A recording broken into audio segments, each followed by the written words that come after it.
Thomas Watson, the former CEO of IBM, once said, "Would you like me to give you a formula for success? It's quite simple, really. Double your rate of failure." You're thinking that failure is the enemy of success, but it isn't at all. You can be discouraged by failure, or you can learn from it. So go ahead and make mistakes. Make all that you can, because remember, that's where you will find success. There are two ways I can think to find success in the world. And the first one is to take risk. Watson was right when he said that success is often found from failing.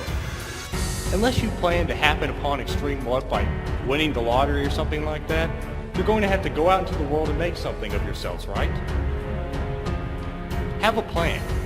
Go to college, enhance your human capital, and go out into the world and make something of yourselves. The extent of human capital and how it is applied determines your success in life. And when you go out into the working world, I really hate to be depressing, most of us will fail, and we will fail miserably.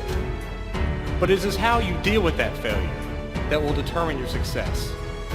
The worst thing you can do is accept it. Do not accept it. The only thing you should be accepting is that failure is natural and that you're becoming better through that process. I'd like to share some stories about failure, and you can tell me if these people accepted their failure or if they learned from their mistakes to better themselves. Bill Gates. We all knew he dropped out of Harvard to start Microsoft, and the rest was history. But it really wasn't. What most people don't know about Gates is a company called Traffic Data.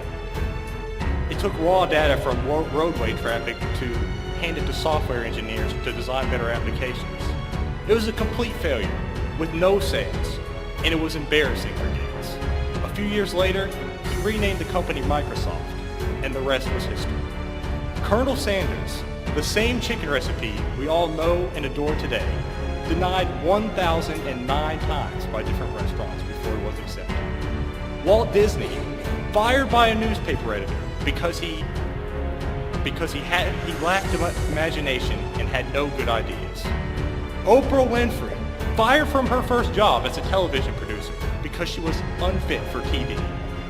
J.K. Rowling, just 5 years before the first Harry Potter novel was published. She was divorced, severely depressed, had published a series of novels with no sales, and she was on welfare. Michael Jordan, cut from his high school basketball team.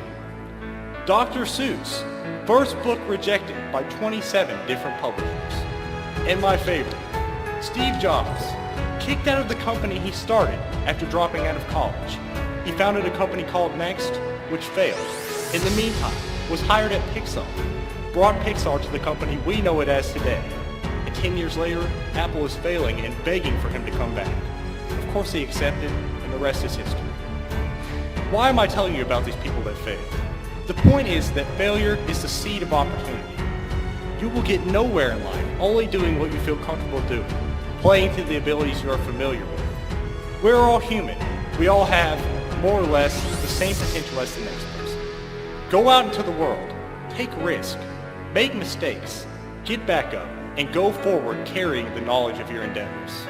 T.S. Eliot once said, "Only those who will risk going too far can possibly find out how far one can go." The second way I think you can find success is to never settle.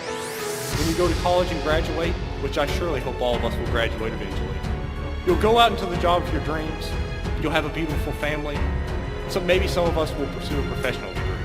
Great. All of this is great, but what you will find most among most business leaders at the top is their insatiable appetite for more. They start out as factory workers, and managers, and then managers of managers, and then maybe eventually CEOs. The CEOs are the people who find their destiny and they see it out to the end. The ones who will persist through any kind of opposition.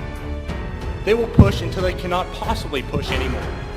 This is not to be confused with greed. I think the willingness to never settle is you wanting to see your potential out to the end. I'd like to give you two short examples of people who I believe never settle.